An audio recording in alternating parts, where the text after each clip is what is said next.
the Hagerty just came out with the 2024 Meet the Bulls, the Bull Bear lineup, if you will, of what's going to be the new hottest cars on the market, or the cars to invest in. That's maybe, right. Or to buy now. Hold on to buy now. Yep. And top of the list is the 89 Lamborghini Countach 25th anniversary, which I think is, I don't know, it seems like that's been a little while that it's been in that kind of position. This is not new to it. The 46 through 50 Chrysler Town and Country, those were mostly the Woody wagons back in the day. I guess they were all Woody wagons, and they're really cool. And have been a little bit underpriced, I think, over the years. The XKR Jaguar from 2000, 2005. Those are just really, really cool cars. And that's a lot of car for the money, too. You can buy those for pretty cheap. And here's one that we've known about for a while that for whatever reason never took off. 64 through 66 Ford Thunderbirds. Yeah. You know, those are great and we cars. have some in inventory, actually. They're great cars. They're great looking cars. The interiors are amazing. Unbelievable. Really cool. Very, very state of the art. That's nice to see. Nice to see them on the list, actually. And they're not a high dollar car. I mean, you know, some of the other ones, obviously the Chrysler, the Ferrari FF that's on there, the M3 BMWs 08 through 13, which 13 was the last year for the V8, which is the one I had, which was a great car. Yes. But it was not a practical car.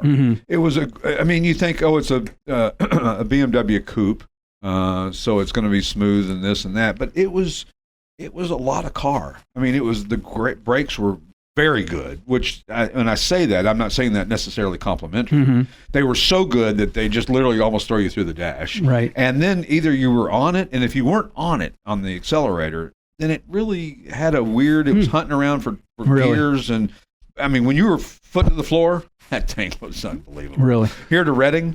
Woohoo!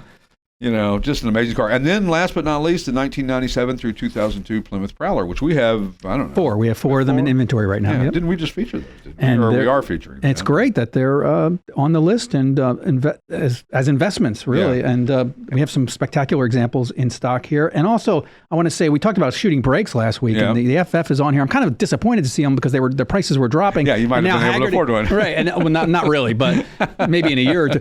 Now Hagerty's put them on the list, and they're just so cool. I mean, you like 550 Maranellos, I know. Yeah, I do. And 575s. FFs, the 575s. Yeah.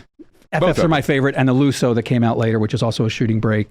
Those are my favorite Ferraris. They're pretty cool cars. And I like the 599 GTB, which Ferrari Pennsylvania just got one in, or Ferrari Philadelphia just got one in. That's the right color, red with the tan, and it's an automatic or a paddle manual. How do you know? Did they call you? Or I just happened to see it. You happened to see that? It just happened to pop up on my news feed for some Oh, weird. I was like, Kathy, how did this happen? This is so strange. She said, sell everything you got, then sell everything that somebody else has got, and then you may be able to have one of those. And I said, I'll buy what I want. And then I packed my stuff up and slept in the shed that night. No. Anyway, also the Mitsubishi Pajero Evolution, don't know what that is, but that's on the list. The 65 through 70 Impala SS, which I think is making a little bit of a renaissance. I think it was popular, kind of faded for a little while and has come back. And then the 81 through 86 Jeep CJ8 Scrambler. So those are the Hagerty Meet the Bulls 2024 hot list of things that you want to buy and hold on to.